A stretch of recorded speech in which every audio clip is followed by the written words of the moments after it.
When I finally retired at 65, I thought I'd won the quiet life every man dreams of. 42 years at the steel factory had left my back crooked, my hands calloused, and my nights restless. But I was proud. I raised my daughter alone after her mother passed when she was just 6. I told myself retirement would finally give me time with her. Maybe even heal the years I lost while working double shifts. But life doesn't work like the movies.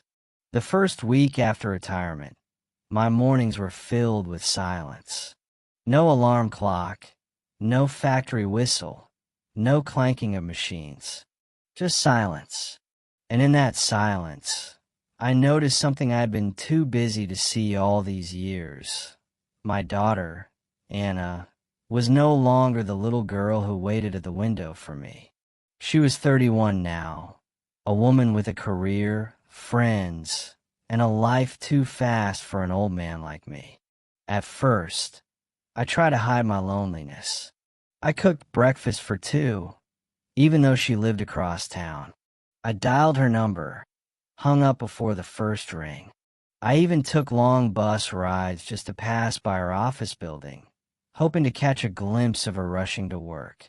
Fathers don't admit this often, but we crave our children's company more than anything.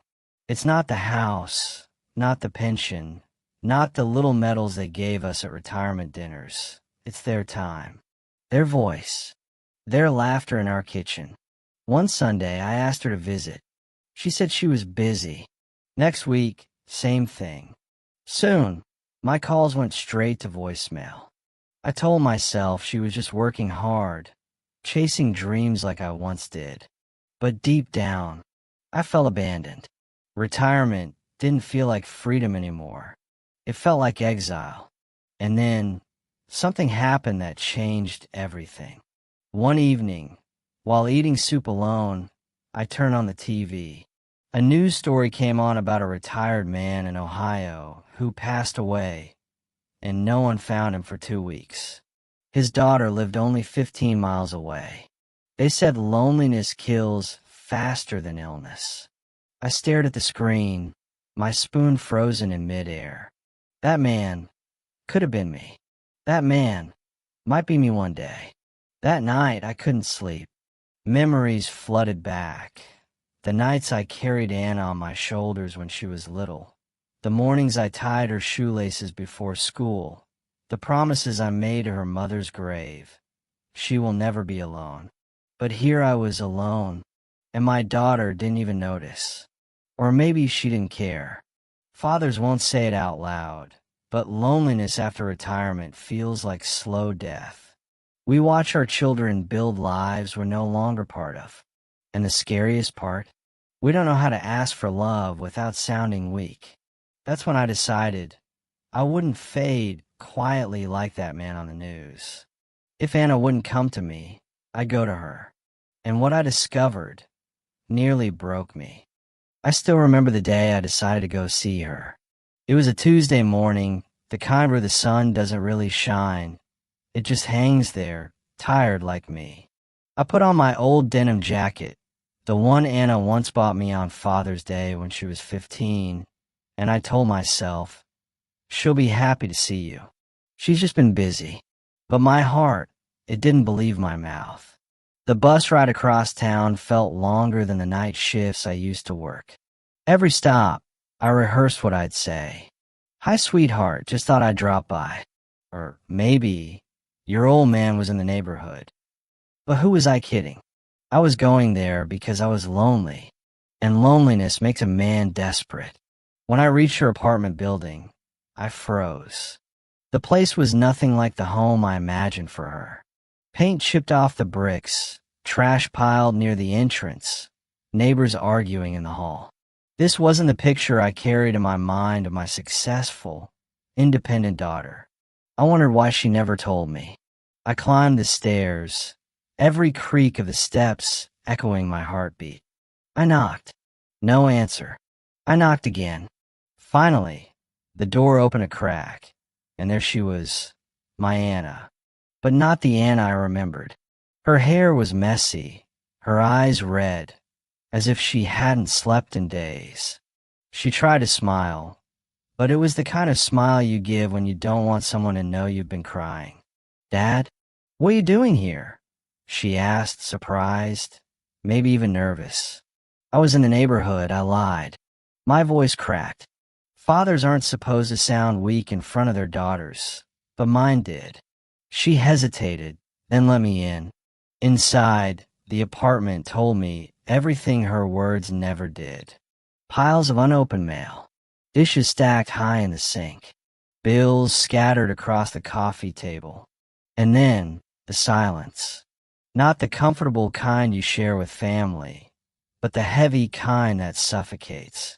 I looked at her, my little girl who once begged me to push her higher on the swings, and I realized she was drowning. We sat down, awkward at first. She made coffee, hands trembling as she poured. I tried to start small, asking about her job. That's when the truth spilled out like a flood.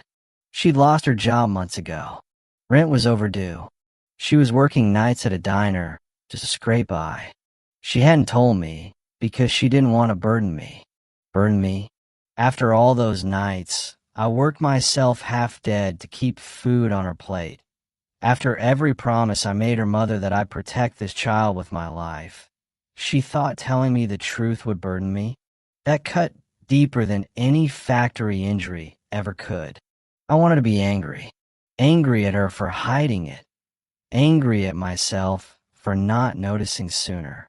But all I could do was sit there, staring at her tired face, and feel the crushing weight of guilt. While I was busy pitying my own loneliness, my daughter was fighting battles alone. "Anna," I said, my voice shaking, "why didn't you call me? Why didn't you tell me?" She looked down, tears welling up. "Because, Dad, you finally had your freedom. I didn't want to take that away. You spent your whole life taking care of me. I thought maybe it was time I took care of myself." Freedom. That word stung. Retirement wasn't freedom. It was a cage I couldn't escape without her. And the days that followed were a strange mix of comfort and fear. Comfort, because I was finally close to Anna again, cooking breakfast together, sharing small laughs, even arguing over how much sugar belongs in coffee. But fear, because I knew we were walking on a thin rope. One wrong step, and everything could collapse. It started with a knock on her door. Sharp, impatient, the kind of knock that carries bad news. Anna froze. Her face went pale, like a child caught stealing candy. She whispered, "Don't answer." But I couldn't ignore it. I opened the door, and there he was, a man I'd never seen before, tall, with tattoos creeping up his neck and eyes that had no kindness in them. "You Anna's old man?" he asked, smirking. I didn't like his tone. "Who's asking?" He shoved a piece of paper into my chest. "A bill. No, not just a bill. A notice. Rent overdue. Final warning." He leaned in close and said, "Tell your daughter the clock's ticking. Nobody gets a free ride." Then he walked off, leaving a trail of dread behind him. I turned to Anna. She couldn't even look at me. That's when it hit me. She wasn't just late on rent. She was in debt. Deep. And she had tried to carry it alone until the wolves came knocking. My heart sank. All those years I worked myself into the ground, so she wouldn't have to face men like that. And here we were, cornered again. Only this time, I wasn't the strong man I used to be. My back ached, my hands shook, and retirement checks don't scare away landlords. "Why didn't you tell me, Anna?" I asked, my voice breaking. She finally let the tears fall. "Because, Dad, I didn't want you to think I failed. I wanted you to be proud of me." Proud. That word shattered me. Didn't she know? Didn't she understand that my pride wasn't her paycheck, or her apartment, or any of the things she thought made her valuable? My pride was in her heart, in the woman she had become. But she couldn't see it, because I never said it enough. That night we argued. My voice rose, hers cracked. She accused me of treating her like a child. I accused her of shutting me out. The walls shook with words we didn't mean. And then she screamed, "You weren't there when Mom died. You're not here now." Silence. Pure silence. Her words hit me harder than any fist could. She was right. When her mother passed, I buried myself in work, thinking money would fix the emptiness. I gave her food, shelter, education, but not presence. Not love the way she needed it. And now, years later, the wound was still bleeding. I walked. The night after that confrontation, I barely slept. My body was tired, but my mind raced. I kept replaying that man's voice, his threats, his shadow at the doorway. I knew he would be back. And this time, I couldn't just stand there like a broken old man hoping life would show mercy. No, life had taken too much already. My wife, my health, my pride. But it wasn't taking my daughter. Not again. At sunrise, I walked to the diner where Anna worked. She looked exhausted, dark circles under her eyes. Her smile stretched thin for customers who barely noticed her. I sat at the counter, watched her pour coffee into cracked mugs, and for a moment, I saw her mother. The same tired determination, the same quiet strength. It broke me, and it healed me all at once. When she finally sat across from me, I said the words I had been too proud, too stubborn, too scared to say. "Anna, I failed you. Not because I didn't work hard enough. Not because I didn't put food on the table. I failed you because I thought being a provider was the same as being a father. I should have held you more, listened more, told you I loved you more. And now, I will spend whatever years I have left making it right." She cried. Right there, in that greasy diner booth, surrounded by strangers. She reached across the table, grabbed my hands, and whispered, "You're here now, Dad." That's all I ever wanted. That moment could have been the ending. A father and daughter, reunited by regret and forgiveness. But life isn't a movie that stops when the tears fall. No, life tests you even harder once you think the storm has passed. That evening, as we walked back to her apartment, the tattooed man was waiting. He wasn't alone this time. 2 others stood with him, blocking the stairs. His smirk was gone, replaced by anger. "Last warning," he growled. "Money. Or consequences." My body shook, my knees weak, but something inside me snapped. The kind of fire I hadn't felt since I was a young man fighting to keep my family fed. I stepped forward, shielding Anna behind me. "You'll get your money," I said, my voice steady. "But you will not touch my daughter. Not now, not ever. You come back here, and you'll face me." They laughed, mocked, called me a washed-up old man. But they left for now. And as their shadows disappeared down the block, Anna turned to me with fear in her eyes. "Dad, you can't fight them. They'll hurt you." I smiled, though my chest ached. "They can hurt me, Anna, but they can't break me, and they will never take you." That night, I made calls again. Not for money this time, but for help. Old friends, men I hadn't spoken to in years, answered. Retired like me, broken in body, but not in spirit. And when I told them my story, when I told them about Anna, they didn't hesitate. "We've got your back," they said. For the first time in years, I didn't feel alone.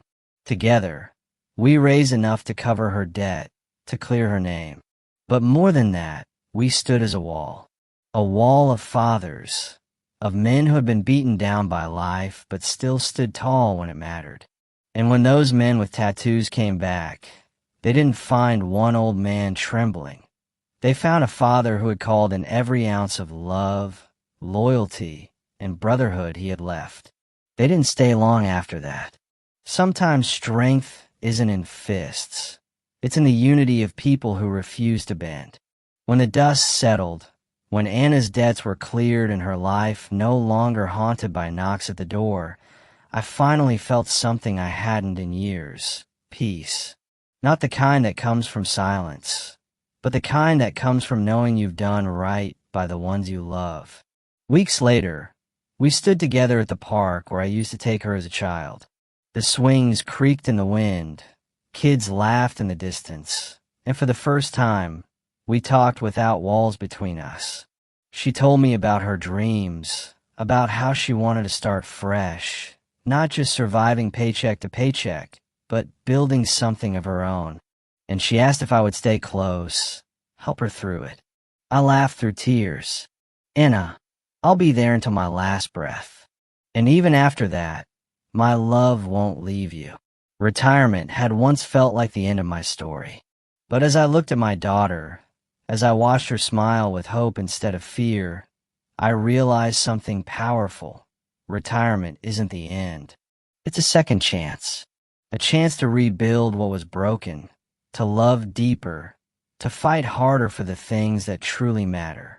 And if you're listening to me now, my friend, maybe you're a father yourself, maybe you're a daughter, maybe you're carrying regrets that weigh heavy on your chest. Hear this. It's never too late. Never too late to say the words, to mend the wounds, to stand up one more time for the people you love. Because being a father doesn't retire. Love doesn't retire. And hope is the one thing that keeps us alive long after the world thinks we're done. So if you're out there, in whatever time zone you're in, tell the people you love that you love them. Do it tonight. Do it now. Don't wait until the silence grows louder than your voice. My story may end here, but yours is still being written.